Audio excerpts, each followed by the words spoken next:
Mi hermano se burló de mí. ¿Dónde están tu esposa y tus hijos? Ah, cierto, no tienes ninguno. Mis padres se rieron, así que respondí, ¿y dónde está tu dinero? Ah, claro, te he estado manteniendo, hasta hoy. Me llamo Tomás, tengo 32 años y durante los últimos 7 he sido el que mantiene a flote a mi familia. No es algo que busqué, simplemente pasó. Empecé ayudando a mi hermano menor, Cristian, con el alquiler de su apartamento. Luego fue mi madre, Carmen, con arreglos en su casa. Y después mi padre, Eduardo, con su negocio de construcción que siempre está al borde de la quiebra. Nunca me quejé. Pensaba que eso era lo que hacía un hermano mayor, un hijo responsable. Pero todo cambió en una reunión familiar que empezó como cualquier otra y terminó siendo un punto de no retorno. Era un domingo por la tarde. Mi madre insistió en que nos juntáramos en su casa, como siempre. Había comida en la mesa, pollo, puré, algo de ensalada. La típica reunión familiar donde todos hablan de tonterías, el trabajo de mi padre, los chismes del barrio, cosas así.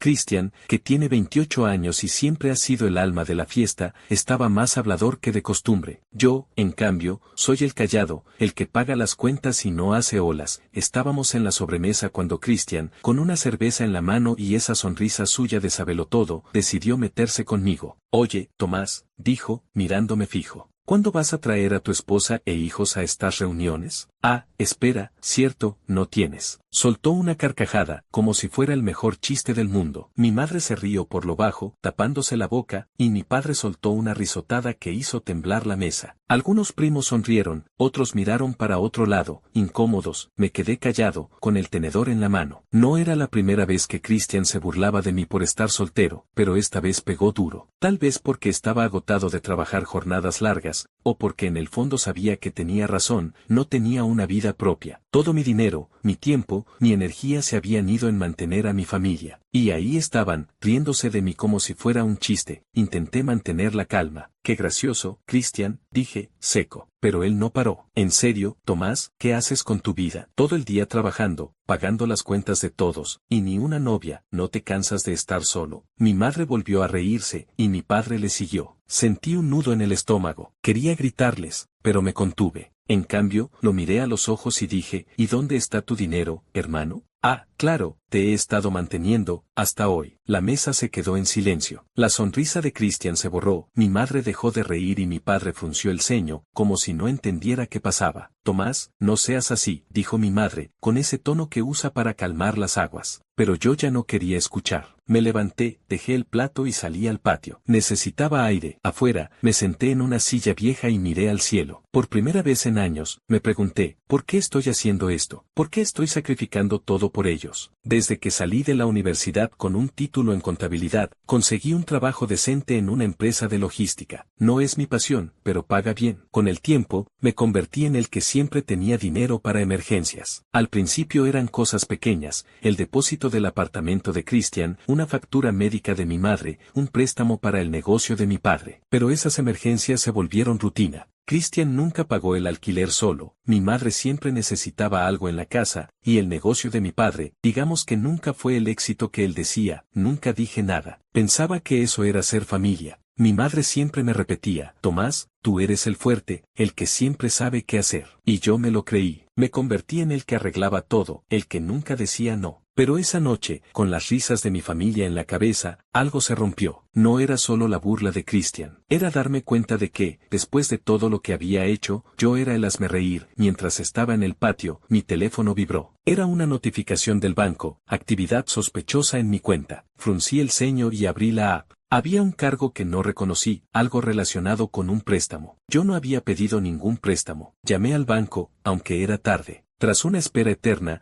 una operadora me dijo que alguien había abierto una línea de crédito a mi nombre. No dieron detalles, pero prometieron enviarme un reporte. Colgué con un mal presentimiento. Sabía que algo no estaba bien, pero no quería creer que mi familia tuviera algo que ver. Mis padres siempre fueron malos con el dinero, y Cristian nunca supo administrarse. ¿Pero usar mi nombre sin permiso? Eso era cruzar una línea. Volví a la casa, fingiendo que todo estaba bien. La cena ya había terminado, y todos estaban en la sala viendo televisión. Cristian me miró de reojo, pero no dijo nada. Mi madre se acercó y me puso una mano en el brazo. Tomás, no te enojes, era una broma, dijo.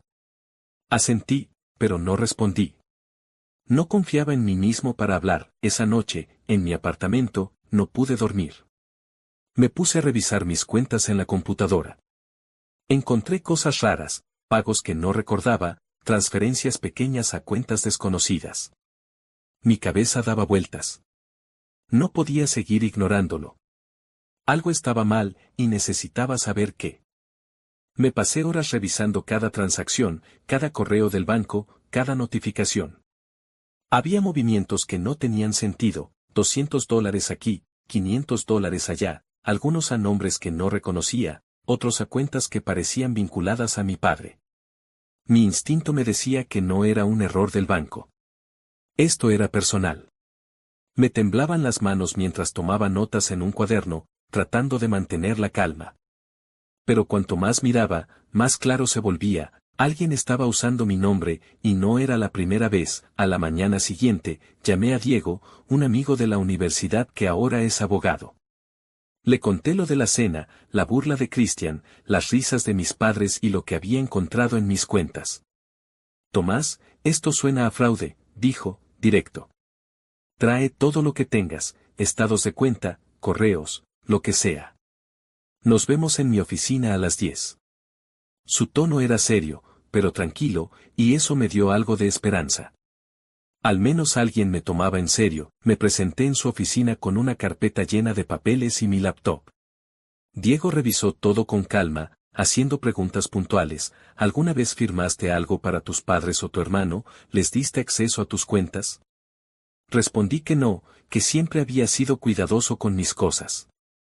Pero mientras hablaba, recordé algo. Hacía un par de años, mi madre me pidió que le firmara un documento del banco porque necesitaban una referencia. Dijo que era solo una formalidad. Yo, confiado, lo firmé sin leerlo. Ahora me sentía estúpido. Diego frunció el ceño. Tomás, eso no suena bien. Vamos a pedir un informe crediticio completo y los documentos del préstamo que mencionó el banco. Si alguien usó tu identidad, lo vamos a saber pronto. Me explicó que el fraude de identidad no era raro, pero cuando involucraba a la familia, se ponía complicado. Prepárate, dijo. Esto puede ser duro. Los días siguientes fueron un torbellino. El informe crediticio llegó, y fue como un puñetazo en el estómago. Había un préstamo de $15,000 a mi nombre, abierto hacía 6 meses. También había una tarjeta de crédito que nunca solicité, con un saldo de $3,000. Lo peor, los pagos de ese préstamo iban a una cuenta que reconocí de inmediato. Era la de mi padre. No podía creerlo. Mis propios padres, usando mi nombre para pedir dinero sin decirme nada. Sentí rabia, traición, pero también una tristeza profunda. ¿Cómo pudieron hacerme esto? Convoqué una reunión con mi familia en su casa. No les dije de qué se trataba, solo que era importante. Cuando llegué, estaban todos, mi madre en la cocina, preparando café, mi padre en el sillón, mirando el celular, Cristian en la mesa, comiendo sobras de la cena anterior. Me miraron con curiosidad, pero también con esa actitud de ¿qué quiere ahora Tomás? Me senté y fui directo al grano. Alguien abrió un préstamo a mi nombre, dije, mirándolos uno por uno. Y una tarjeta de crédito. No fui yo. ¿Alguien sabe algo de esto? Silencio. Mi madre bajó la mirada, mi padre se rascó la nuca y Cristian se quedó quieto, con el tenedor a medio camino. Tomás, no sé de qué hablas, dijo mi padre, pero su voz temblaba. Mi madre intervino rápido. Hijo, no te preocupes, debe ser un error del banco. Estas cosas pasan. No es un error, dije, sacando el informe crediticio y poniéndolo en la mesa. El dinero va a tu cuenta, papá, ¿me puedes explicar eso? Mi padre se puso rojo, tartamudeando. Mi madre empezó a hablar de lo difícil que había sido el último año, de cómo el negocio de mi padre estaba en problemas, de cómo no querían molestarme con sus deudas. Cristian, para mi sorpresa, no dijo nada. Solo miraba al suelo. Entonces usaron mi nombre sin preguntarme, dije, tratando de no gritar. ¿Saben que eso es ilegal, que puedo terminar en la cárcel por esto? Mi madre empezó a llorar, diciendo que no querían hacerme daño, que solo era temporal, que pensaban pagarlo. Mi padre añadió que yo siempre los había ayudado, que creían que no me importaría. Cristian finalmente habló: oye, yo no tuve nada que ver. Esto fue cosa de ellos. Eso me enfureció más. Nada que ver, Cristian, ¿y quién ha pagado tu alquiler estos últimos 3 años? ¿Quién te sacó de deudas cuando gastaste todo en esa moto que nunca usas? Se quedó callado, y por primera vez, vi algo parecido a la vergüenza en su cara. Salí de ahí temblando de rabia. No podía seguir en esa casa, escuchando excusas. En el camino, llamé a Diego y le conté todo. Necesitas poner un límite claro, dijo. Primero, congela tus cuentas para que no puedan sacar más dinero. Luego, envía una carta formal exigiendo que refinancien la deuda a nombre de ellos. Si no cooperan, vas a tener que denunciarlos. La palabra denunciar me dio escalofríos. ¿Denunciar a mi propia familia? Pero también sabía que no podía dejar que esto siguiera. Con la ayuda de Diego, redactamos una carta. Era clara: mis padres tenían 30 días para refinanciar el préstamo y la tarjeta a sus nombres, o tomaría medidas legales. También les dije que no iba a darles más dinero, ni a ellos ni a Cristian. La carta la enviamos por correo certificado, para que no pudieran decir que no la recibieron. Diego me advirtió que probablemente intentarían manipularme, hacerme sentir culpable.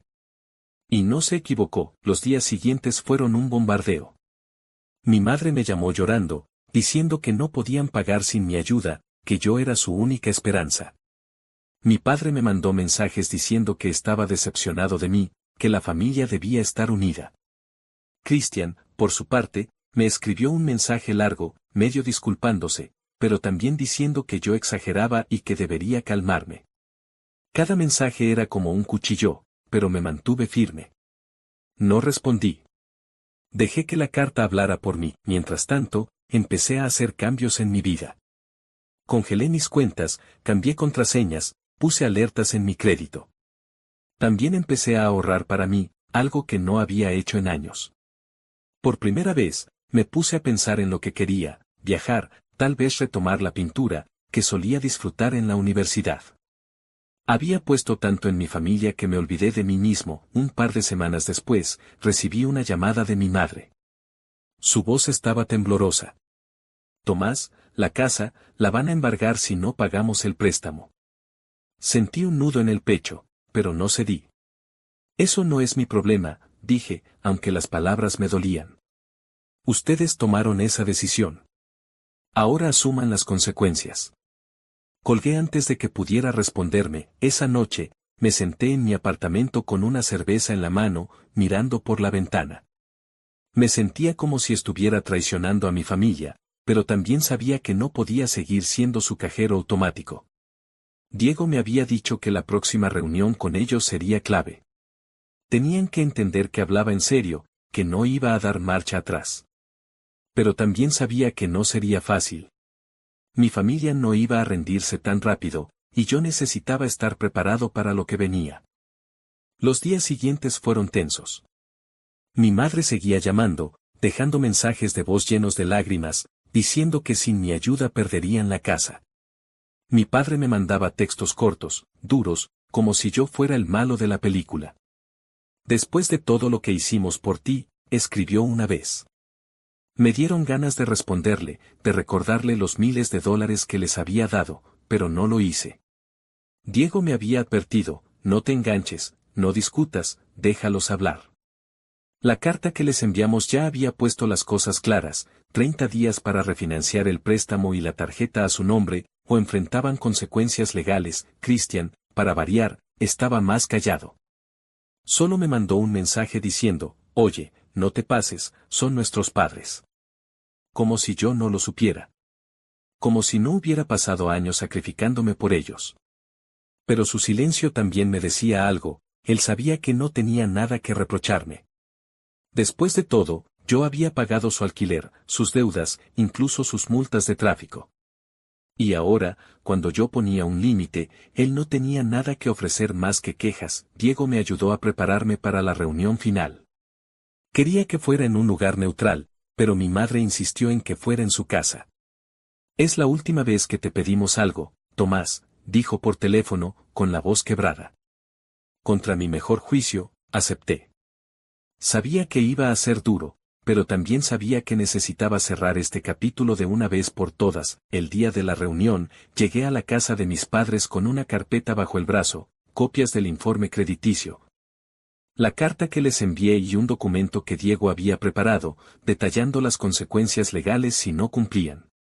La casa estaba igual que siempre, el olor a café, el sillón gastado donde mi padre veía fútbol, las fotos familiares en la pared. Pero algo se sentía diferente. Había una tensión en el aire, como si todos supieran que las cosas no volverían a ser las mismas. Mi madre estaba en la cocina, preparando una bandeja de empanadas. Mi padre estaba en la sala, mirando la tele con el volumen bajo. Cristian llegó tarde, como siempre, con cara de no querer estar ahí. Me senté en la mesa del comedor y puse la carpeta frente a mí. Vamos a hablar claro, dije, sin rodeos. No voy a seguir pagando sus deudas. No voy a seguir siendo su salvador. Y lo del préstamo a mi nombre, eso se acaba hoy. Mi madre empezó a llorar casi de inmediato. Tomás, ¿cómo puedes hacernos esto? Somos tu familia. Mi padre se levantó del sillón, rojo de la cara. Tú no entiendes lo que hemos pasado, dijo, señalándome. El negocio está mal, la casa está en riesgo, y ahora nos amenazas con abogados. Cristian, para mi sorpresa, no dijo nada. Solo miraba la mesa, como si quisiera desaparecer. No los estoy amenazando, dije, manteniendo la voz firme. Les estoy dando una oportunidad. Refinancien el préstamo a su nombre. Paguen sus deudas. No es mi responsabilidad. Saqué la carta y la puse en la mesa. Tienen hasta el viernes. Si no, Diego presenta la denuncia por fraude. Eso los golpeó duro. Mi madre se cubrió la cara con las manos, sollozando.